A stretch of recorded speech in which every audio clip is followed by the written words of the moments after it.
One of the things I'm seeing quite a bit in the discussion or debate between theonomists such as myself and those that espouse Christian nationalist views, such as Stephen Wolfe, for example, is a reaction by the Christian nationalists against pretty much everything. So in their mind, everything's a mess.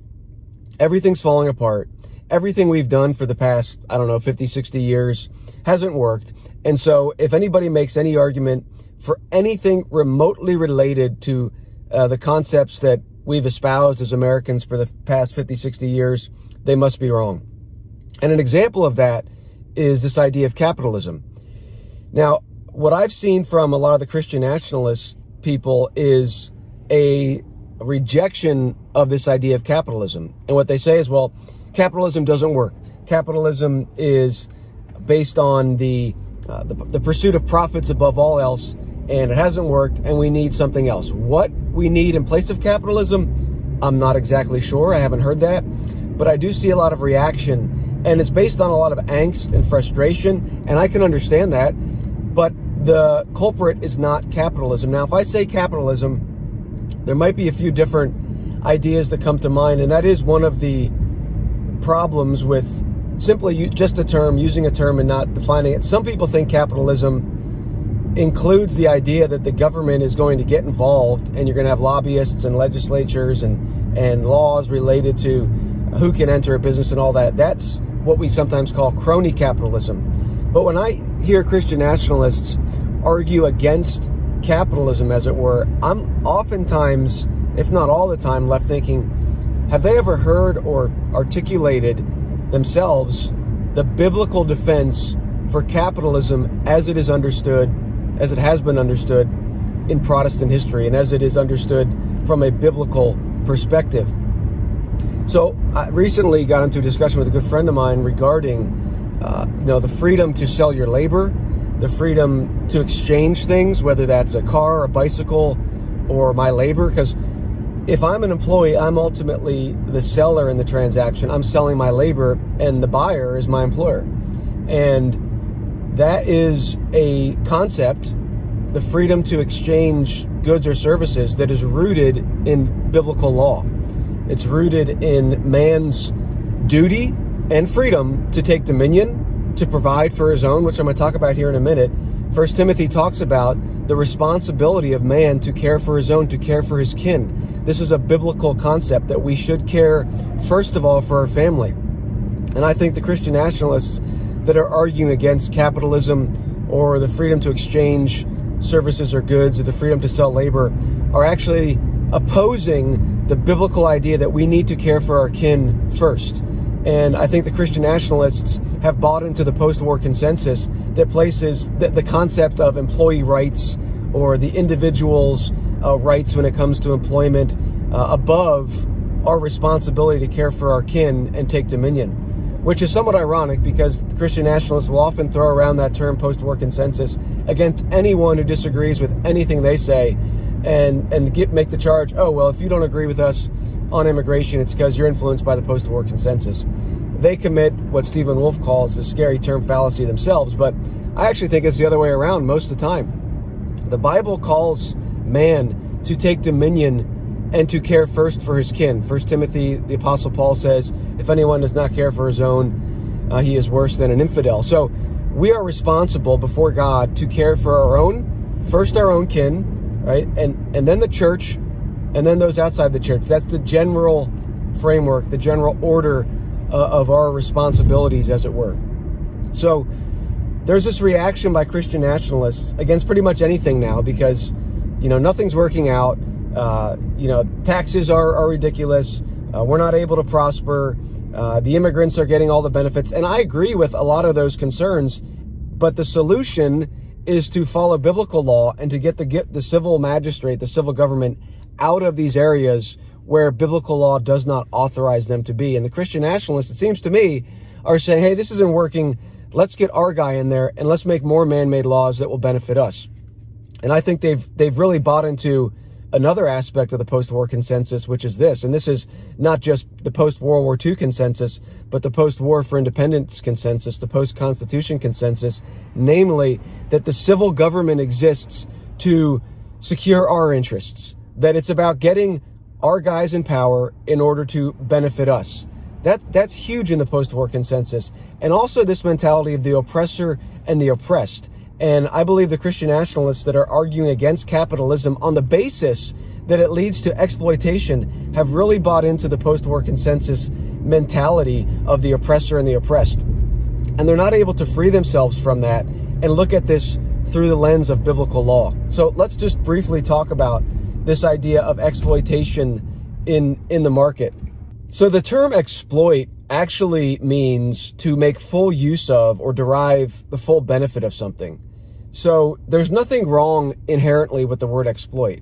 Now, the Christian nationalists will make claims against capitalism that it leads to the exploitation of workers. And immediately when they make that charge, you know it's framed in the post-war consensus mindset of oppressor and oppressed. Because why not make the charge that capitalism leads to the exploitation of the employer? Because in a truly capitalistic system, the employee has the freedom to sell his labor to any employer he wants, to offer his labor.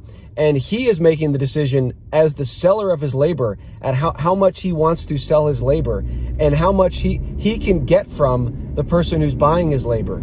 So the idea of a free market, if you will, which you really don't need the prefix free, if the market should be free, the idea of a market leading to the exploitation simply because people are willing to buy or sell their labor at any price demonstrates a real misunderstanding of economics, labor, justice in the economic realm. The biblical priority in terms of labor and taking dominion and work is that man is responsible to take dominion and care for his kin. So the biblical system places a premium on that, and therefore it places a premium on the freedom of man to exercise, to trade his labor and to take dominion in order to provide for his kin. So as someone who is going to sell my labor to someone else in order to benefit me and my family, that's the whole point. People think, oh, well, capitalism, it's all about self-interest. Well, no, it fits within the biblical paradigm that each one of us is to look out for our own first. And I thought this was a big, rallying cry within Christian nationalism that, hey, we got to care for our own.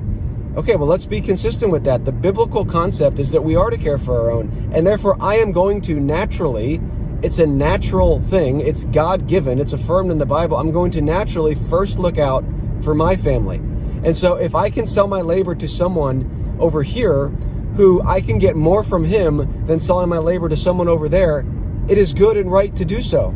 As long as I'm not, violating the law of God and saying, okay, pay me, now I'm going to go out and murder people or commit adultery. Of course that would be sinful. But if the work is honest, of course I'm going to, quote unquote, exploit the opportunity. And if I can get more out of someone over here, I'm going to do that. Now, there's other benefits other than just the amount he'll buy my labor for, how many hours he wants to buy the labor, other benefits. We get all that. But the thing is, God calls each one of us to exploit the resources that are before us in order to care for our kin and also others. Those things are not mutually exclusive. And I think the Christian nationalists are having a hard time, especially those that are reacting against capitalism, are having a hard time understanding that we can care for our own first and we can also bless others. And so in the free market system, you are free to do what God has called you to, namely take dominion and care for your own kin. But those that are reacting against capitalism, they're framing it in this really, to be honest, this liberal post-war consensus language of oppressor and oppressed. Oh, the employee is the oppressed one because look at this, nobody can get a living wage. I'm oppressed by my employer because I can hardly, I got to work for pennies. And here he is trying to make as much profit as possible. Well, certainly you are trying to make as much, quote unquote, profit as possible as well. And here's where I think the subtlety is, and this is one of the big problems with economics that we need to understand. The culprit in terms of a lot of the economic woes that we are experiencing is not capitalism. It's not the biblical system of the freedom to buy and sell your labor at any price under any condition. That's not the culprit. We do not have that system in America. Now, we might be closer than other nations. I believe we are, and that's why we do have so much prosperity. And if you study the history of economics, you realize that when you have the freedom to trade your labor, it leads to prosperity.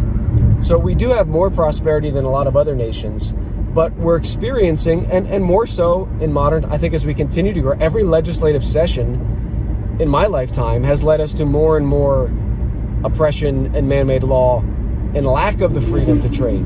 So we cannot react against the biblical system because of the abuses to it. So in our modern system, the employer and the employee are not free to sell their labor or buy someone else's labor.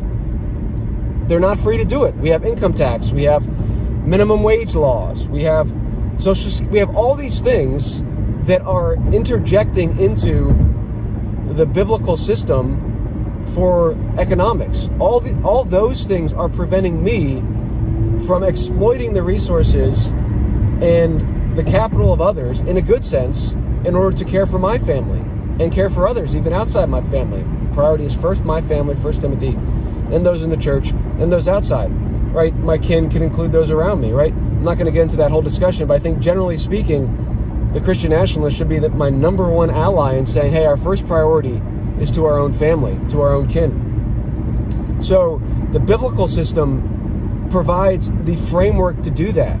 We should not want a system where the civil magistrate is getting involved in regulating who I can sell my labor to and regulating who I can buy labor from, right? If I'm going to care for my family and provide for my own kin, and someone is out here offering to sell me their Ferrari for $5, who is a civil magistrate to say, hey, you're not allowed to buy that Ferrari for $5? That would be exploiting the seller of that Ferrari. That's ludicrous. But then why do we have this mentality that, well, if someone's out here selling their labor for $5, that I'm not free to buy that labor? Obviously, if they're selling their Ferrari for $5 and no one has a gun to their head, or they're selling their labor, they should be free to do that. And a reaction against that seems to me can only be framed in terms of the oppressor-oppressed, post-war consensus, employee rights mentality that says, well, no, it's not fair that this person over here has the ability to buy labor and this person, like, that's the post-war consensus liberal mindset of, oh, we need a labor equality, and it's not fair that this person over here is looking out for the interests of their kin and they're not willing to pay me what I think I want. That's the way life is. And that's another thing that I thought Christian nationalists were totally on board with, that God gifts people differently. There's a hierarchy. Like my employer, I expect him to make more profit, if you will, or more money, whatever you want to word it, for his kin than for mine. Like, I expect him to do that. And given that expectation, now I have a framework and an understanding for how I can benefit my family. Because as long as me selling my labor to him benefits him and his kin, I know that he's going to keep buying my labor, which is going to benefit my kin. Now, if you want to get upset and envious that maybe God hasn't gifted you with the skills or the ability to take the risk to buy more people's labor, I think that's a problem between you and the Lord. But I'm thankful that my employer wants to care for his family first before mine, because that's the way God's designed it. And if I can help him benefit his family, it's going to benefit me. And that is the beauty of the biblical system. That's the beauty of God's system. That the magistrate's job is not to get involved in a transaction between me and my neighbor. If I want to sell my labor to him, he's only to get involved in matters of justice. And just to wrap up, this idea that, well, it's just inevitable in capitalism that the employer, the oppressor, is going to be abusing or exploiting the employee. From the biblical framework, I would like to know, what is the charge you would bring before the magistrate that your employer has wronged you? What infraction has he committed? Now, I get that there's a bunch of barriers to entry from the civil magistrate. There's a bunch of taxation, forced taxation, which here once again, the theonomists, especially the Lancastrian theonomists, are the ones arguing against forced taxation based on biblical law. The Christian nationalists are not. They're not arguing against forced taxation. In principle, they have no argument against income tax, payroll tax, inheritance tax, tariffs, which are taxes. They have no argument against those things. The non-legislative theonomists do. They don't have an argument against that, but yet they will complain that, oh, well, look, we have all this oppression in the workforce. Well, actually, if we get rid of the forced taxation, then we'll have much more freedom to buy and sell our labor. So again, I would ask those that are arguing against the capitalistic system, if you will. I prefer the biblical system. I think you might have a perverted view of capitalism, and then you might transpose that onto what I'm arguing. That would be crony capitalism.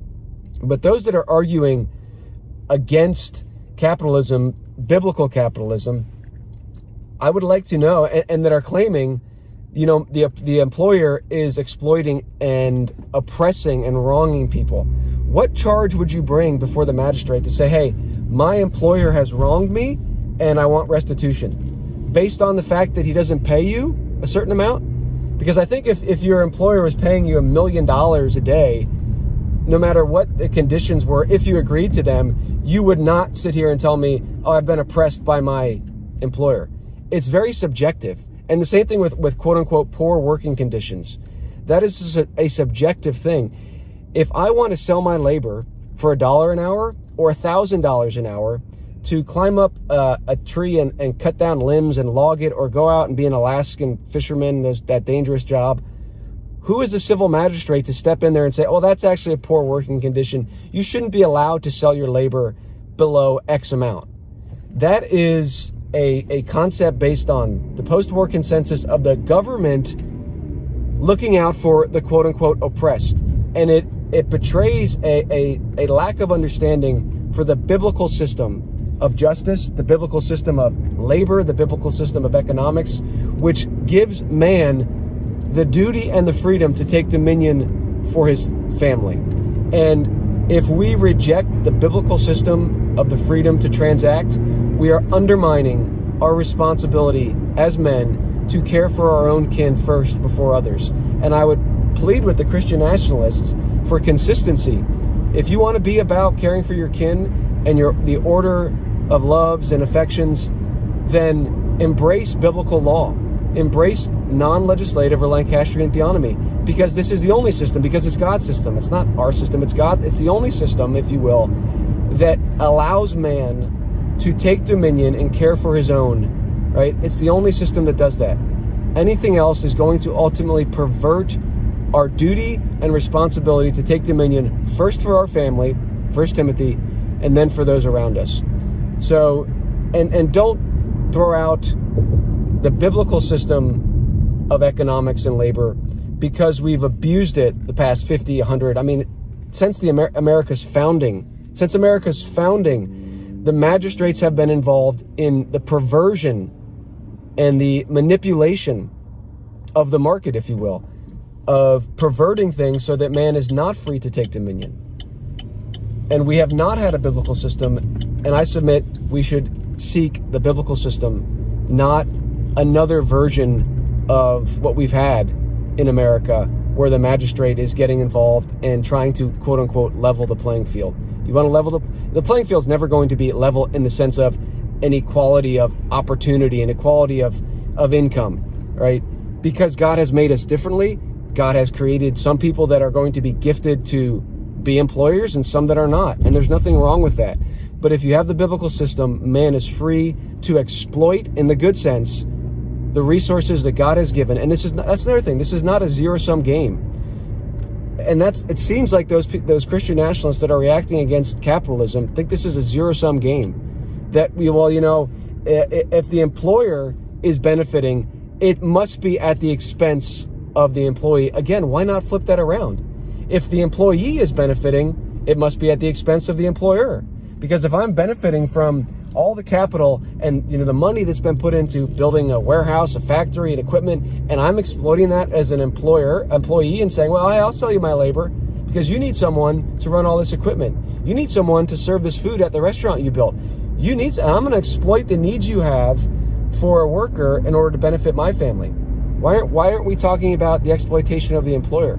It's because I submit these Christian nationalists at least in this area, are still bought into the post-war consensus mentality of oppressor oppressed, employee rights, the employer is the bad guy. And I think we really need to get away from that mentality. So that's my thoughts for today. Have a great day. God bless.